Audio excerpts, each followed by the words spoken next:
Susan Eaton était une professeure américaine de biologie moléculaire de 59 ans, basée à Dresde en Allemagne.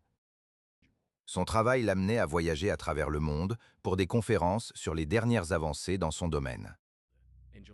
En juillet 2019, elle s'est rendue sur l'île grecque de Crète pour une conférence. Ce serait son dernier voyage. Et son tueur serait identifié grâce à des vidéos YouTube. Le 2 juillet, après la conférence, Suzanne a passé du temps avec ses collègues, joué du piano en public, puis est rentrée à son hôtel dans l'après-midi.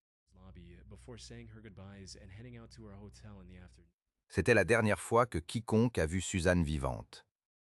Ses collègues ont remarqué son absence quand elle ne s'est pas présentée à une deuxième conférence. Plus de 24 heures s'étaient écoulées sans nouvelles d'elle.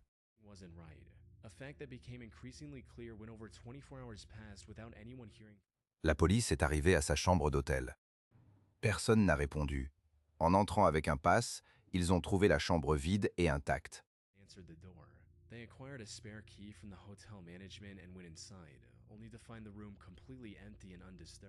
Toutes ses affaires étaient là, sauf ses chaussures de course et ses vêtements de sport.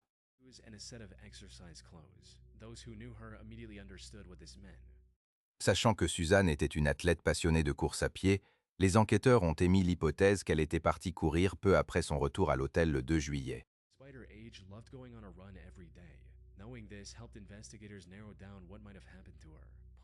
Elle ne connaissait pas la région et la chaleur était accablante.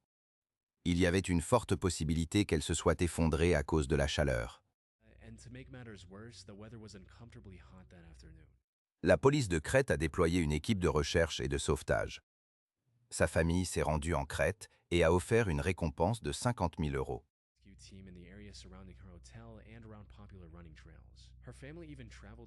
Avis de recherche, récompense pour toute information permettant de retrouver le docteur Susan Eaton.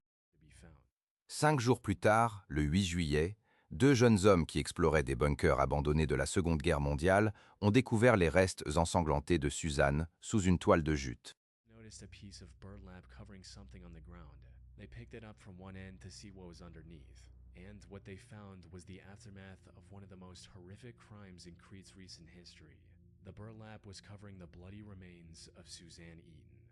L'autopsie a révélé de multiples fractures de côte, des fractures osseuses et une oreille arrachée. Ce n'était clairement pas un accident. Les enquêteurs ont trouvé des traces de pneus menant à l'entrée du bunker.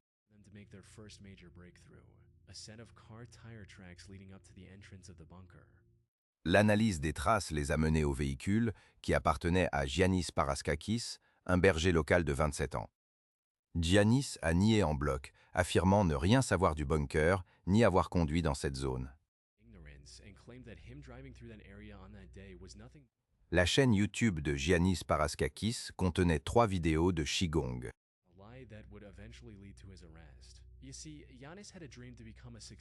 Mais Giannis rêvait de devenir un YouTuber célèbre. Quelques jours avant la découverte du corps, il avait supprimé toutes ses vidéos sauf 3. Les autorités ont récupéré les vidéos supprimées.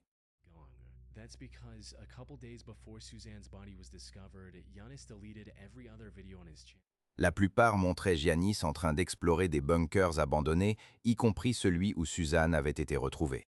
Cela contredisait directement sa déclaration. Cette contradiction a mené à son arrestation formelle le 15 juillet. L'enquête a révélé que le terrain où se trouvait le bunker appartenait à la famille de Giannis et des traces du sang de Suzanne ont été trouvées dans le coffre de sa voiture.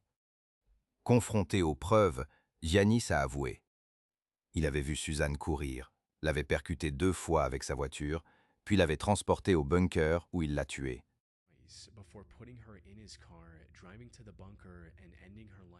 Il a ensuite changé sa version, prétendant avoir été possédé par un démon. Le jury n'y a pas cru. En 2020, il a été condamné à la prison à vie, sans possibilité de libération conditionnelle. Les preuves suggèrent que Giannis pourrait être un vrai tueur en série. Il avait déjà été arrêté pour incendie criminel et cruauté envers les animaux, des comportements typiques des tueurs en série débutants. there's evidence to suggest that Giannis might be a full-blown serial killer. 4 autres agressions contre des femmes ont été ajoutées au dossier. Les victimes ont reconnu la voiture de Paraskakis. Il a admis avoir percuté des femmes qui lui plaisaient avec sa voiture. Also came forward, testifying that he had tried to run them over with his car as well in the past. So, Suzanne was more than likely not his first victim. La preuve la plus accablante, une vidéo supprimée montrait Yanis présentant des os d'apparence humaine éparpillés dans le même bunker où Suzanne a été retrouvée. Ces os n'ont jamais été découverts par les autorités. These bones were never discovered by the authorities, suggesting they might have been removed by Giannis to hide evidence. But what makes this truly disturbing is what his friend says at one point in the same video. This roughly translates. Ce commentaire insinue que Giannis avait déjà abandonné une victime précédente dans ce même bunker. La question reste entière. Combien d'autres personnes Giannis a-t-il tuées? One can only wonder how many other people Giannis has killed over the years.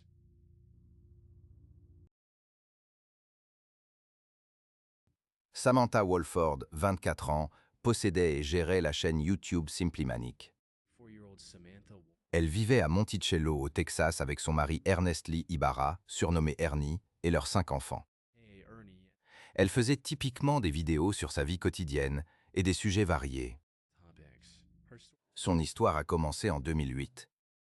Elle venait de devenir mère célibataire de jumeaux quand elle a rencontré Ernie et fondé une famille.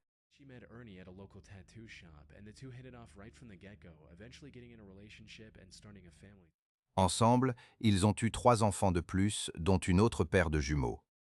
Ernie a pris un deuxième travail pour subvenir aux besoins de la famille. Twins.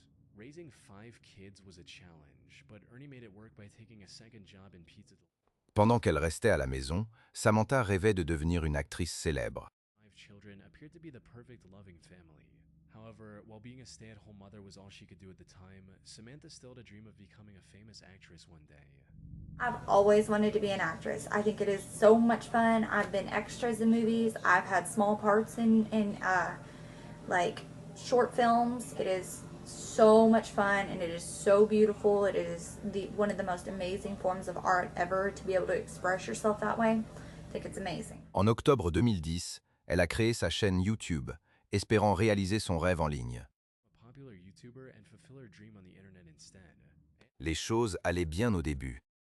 Elle postait de nouvelles vidéos régulièrement. Le peu de spectateurs qu'elle avait suffisait à la motiver. Views at the time, the few viewers she had were enough to keep her going. But as time passed on, her passion for making videos turned into an obsession. Mais avec le temps, sa passion est devenue une obsession. Elle passait plus de temps sur ses vidéos que sur sa famille. Vers 2014, elle a commencé à accuser Ernie de la maltraiter dans ses vidéos. Puis, après une vidéo en mars 2014, elle a mystérieusement disparu d'Internet. 2014, Samantha mysteriously vanished from the internet. Maybe she lost interest in YouTube or just wanted to focus on her family again. No one knew exactly why. Personne ne savait pourquoi elle avait brusquement arrêté. Mais le 20 février 2015, les spectateurs ont enfin eu une réponse. It's far more tragic than anyone could have imagined. It started with the Texas police receiving a call from one of Samantha's. La police du Texas a reçu un appel de la tante de Samantha. Cause County 911, what's your emergency? I have a home invasion. My niece is tied up. I am at the verge of untying my niece at this particular moment. Okay, she's tied up She is tied up and gagged. and gagged. Is that what you Yes, said? ma'am. Is there anybody else there? Where are the kids? We have 5 small infants asleep. 3 hommes masqués avaient fait irruption chez eux, attaqué le couple, ligoté Samantha dans sa chambre et kidnappé Ernie. In her bedroom, and after hitting him with a gun a few times, kidnapped Ernie. Samantha a réussi à se détacher suffisamment pour appeler sa tante, qui a ensuite contacté la police. Les enfants étaient sains et saufs. Samantha's aunt had set her free from the restraints. Les intrus n'avaient pris qu'Ernie. Et Ernie n'était pas connu pour se faire des ennemis. Cela a rendu les enquêteurs suspicieux. It's Ernie. And from the people who knew him personally, Ernie wasn't the type of guy to make enemies with dangerous people. Put simply, investigators sensed something fishy with the whole situation. La police a emmené Samantha au poste. Elle a complètement changé sa version. Elle avait maintenant le nom d'un suspect potentiel, John Rebel. With no other option, the officers took Samantha to the station for further questioning, hoping to extract any useful information they could from her. But what none of them expected was that Samantha would change up her story completely after entering the... Selon Samantha, elle parlait à un ami des supposées agressions d'Ernie quand un homme nommé John Rebel a entendu la conversation et a dit qu'il s'en occuperait. En réalité, John Rebel s'appelait Jonathan Sanford. Il a été arrêté avec ses complices José Ponce et Octavius Rhymes. And started talking about how a man shouldn't treat a woman that way and that he was going to handle the situation. Jonathan a avoué le kidnapping d'Ernie et a confirmé qu'Ernie était déjà mort.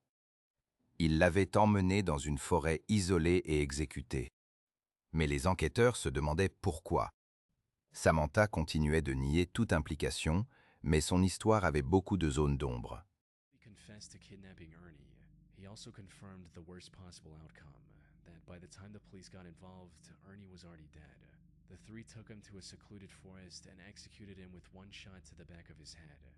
Sa capacité à se détacher elle-même. Les voisins qui n'ont rien entendu. Les enfants tous endormis dans la même pièce. Les enquêteurs ont découvert des preuves irréfutables de son implication directe. Des messages d'instruction qu'elle avait envoyés à Octavius pendant que la police essayait d'appeler le téléphone d'Ernie. To her story. Like, how was she able to untie herself enough to call her aunt? Why didn't any of her neighbors hear the break-in? And why were the kids all sleeping in the same room when usually they're scattered throughout the house? It wasn't long before investigators uncovered undeniable evidence of her direct involvement. Message de Samantha. Tue son téléphone. Éteins-le. Jette le téléphone. Bouge. Samantha était de mèche avec les tueurs de son mari. La vraie histoire est sortie. La négligence de Samantha envers ses enfants provoquait des disputes constantes avec Ernie. Au lieu de résoudre les problèmes, elle a comploté avec le petit ami de son ami pour se débarrasser d'Ernie. D'abord en plantant de la drogue, puis en décidant de le tuer. Fighting between the couple. Il y a aussi une possibilité qu'elle ait choisi le meurtre pour attirer plus d'attention sur YouTube. Elle a été condamnée à 149 ans de prison pour le meurtre de son mari. First wanted to plant hard drugs in his car and get him arrested, but later made the heartless decision that taking his life would be much easier. Ses 5 enfants se sont retrouvés complètement orphelins. Would have brought her more attention on YouTube. She was eventually sentenced to 149 years in prison for killing her own husband, leaving her 5 children completely orphaned in the process.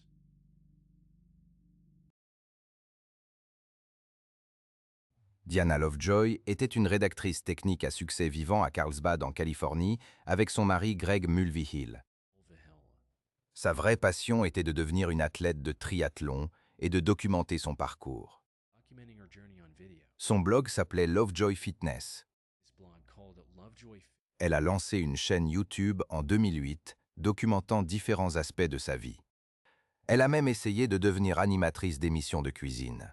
Life. From meeting her parents after a long time to going scuba diving with her husband. Sa chaîne n'a jamais décollé et elle l'a abandonnée en mars 2012. Unfortunately, Sa raison d'arrêter YouTube était touchante. Elle et Greg essayaient d'avoir un bébé depuis des années. Après 8 fausses couches, ils ont finalement été bénis avec un petit garçon en bonne santé en septembre 2012. Ce moment de célébration a été le début d'une spirale descendante de mensonges et de trahisons qui a abouti à une tentative d'assassinat. Quelques mois après la naissance, Greg a perdu son emploi, faisant de Diana le seul soutien financier du foyer. Le stress des fausses couches et le poids financier ont détruit leur mariage.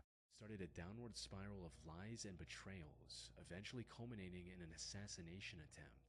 Ils se disputaient constamment.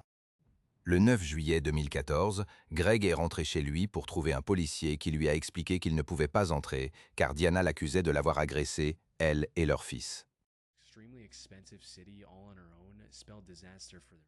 Cela a mené à une médiation de divorce de presque 2 ans. Things escalated even further on July 9, 2014, when Greg returned home only to see Les enquêteurs n'ont trouvé aucune preuve soutenant les accusations de Diana. Greg a obtenu la garde partagée de leur fils. Diana a aussi été condamnée à payer 120 000 $ dans le cadre du règlement. mediation, during which the investigators found no evidence supporting Diana's accusations, allowing Greg to get a 50-50 custody of their... Mais avant que le divorce ne soit finalisé, Greg a reçu un appel téléphonique anonyme qui allait tout changer. But before the divorce could be finalized, Greg received a phone call from an anonymous number that changed everything. La voix prétendait être un détective privé engagé par Diana. Il avait des preuves solides des accusations de Diana et voulait aider Greg à gagner l'affaire, en laissant des documents scotchés sur un poteau électrique près de chez Greg. To help Greg win the case, so he Greg a trouvé ça suspect, mais s'est quand même rendu au poteau le 4 septembre 2016 avec un ami. Il n'avait pas compris les vraies intentions du soi-disant détective. friends with him to the pole on the night of September 4th, 2016. Sadly, despite his suspicions, he failed to grasp the true intentions of the strangely helpful private detective. Hello, this is 911. Yeah. My friend has just been shot. Do you know who shot him? There's a guy lying down like a sniper. A sniper? Did you see him at all? Briefly, we saw the gun, and he shot. Un tireur embusqué a touché Greg, mais la balle a raté son cœur de quelques centimètres, lui donnant une seconde chance. Fortunately, the bullet missed his heart by mere inches, giving him a second chance at La police est arrivée. Le tireur s'est enfui. Une fouille rapide a trouvé une paire de serviettes abandonnées. a pair of towels the shooter left behind. L'ADN sur les serviettes a mené à Weldon McDavid, l'instructeur de tir de Diana. Weldon a nié toute implication, mais les preuves étaient accablantes. As after a thorough search, investigators were able to find another set of the same towels at Diana. Un jeu identique de serviettes chez Diana. Des images de vidéosurveillance montrant Diana en train d'acheter un téléphone prépayé utilisé pour attirer Greg au piège. Et l'arme cachée dans le garage de Weldon. By this point, it was clear that Diana was the one who wanted to get rid of Greg, likely to avoid paying the divorce settlement and keep. Diana et Weldon ont été arrêtés et reconnus coupables de tentative d'assassinat en novembre 2017. Diana a été condamnée à 26 ans à la perpétuité et Weldon à 50 ans à la perpétuité. And Weldon to a harsher 50 years to life. Diana et Weldon ont été arrêtés et reconnus coupables de tentative d'assassinat en novembre 2017. Diana a été condamnée à 26 ans à la perpétuité et Weldon à 50 ans à la perpétuité. And Weldon to a harsher 50 years to life.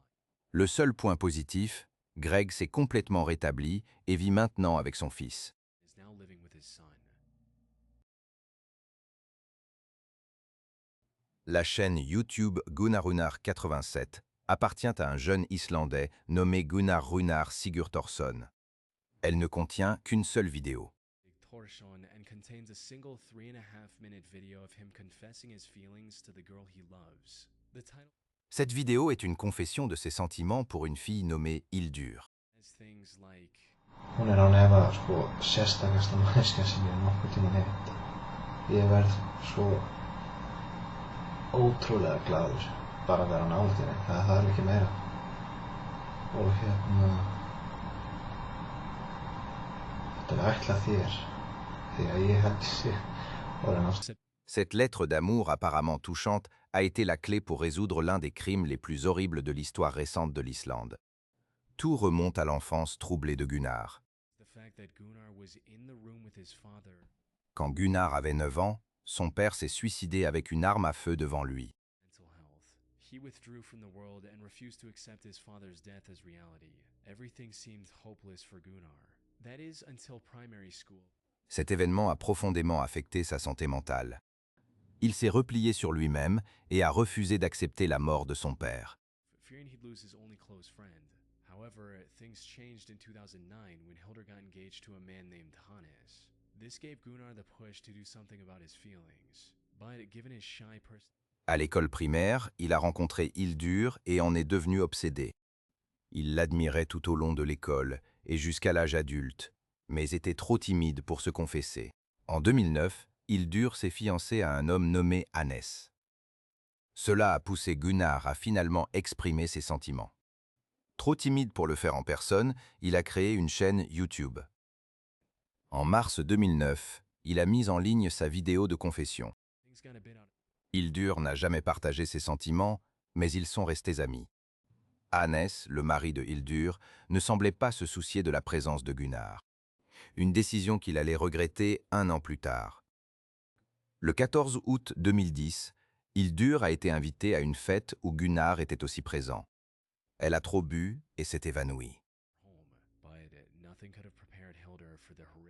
On a demandé à Gunnar de la raccompagner chez elle. Mais au lieu de la déposer chez Hannes, il l'a emmenée chez lui. Merged in a pool of his own blood. Hildur s'est réveillée le lendemain matin, furieuse, et a appelé un ami pour la conduire chez elle. 20 stab wounds on his.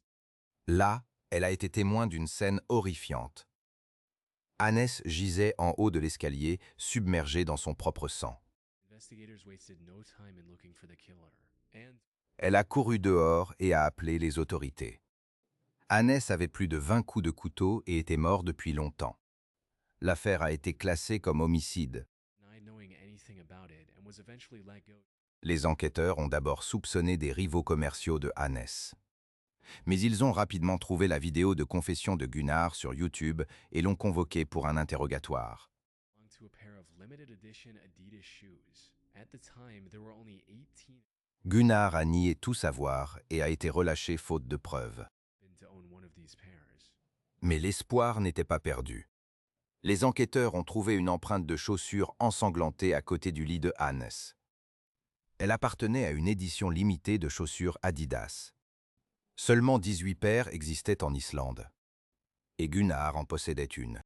And even shoplifted the items he intended to use. C'était suffisant pour le placer en détention.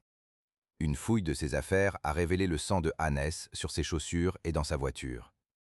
Gunnar a avoué, révélant qu'il avait planifié le meurtre pendant des mois et volé des articles en magasin pour ne pas laisser de traces d'achat. Thought out plan, since he was only caught because the garbage bag he used to hide his shoe prints tore open. Hildur soupçonne qu'il a drogué son verre. Après le meurtre, il s'est rendu sur un quai et a jeté des objets à la mer. Son plan était bien pensé. Il n'a été attrapé que parce que le sac poubelle qu'il utilisait pour couvrir ses empreintes de chaussures s'est déchiré. Won 2011 by reason of insanity stemming from his messed up childhood. However, the prosecution Son mobile était prévisible. J'aimais Hildur. Elle était censée être avec moi, pas avec lui. Lors de son premier procès, il a été déclaré non coupable pour troubles mentaux. Mais le parquet a fait appel. Gunnar a finalement été reconnu coupable et condamné à 16 ans de prison. 2019 and now works at a local warehouse.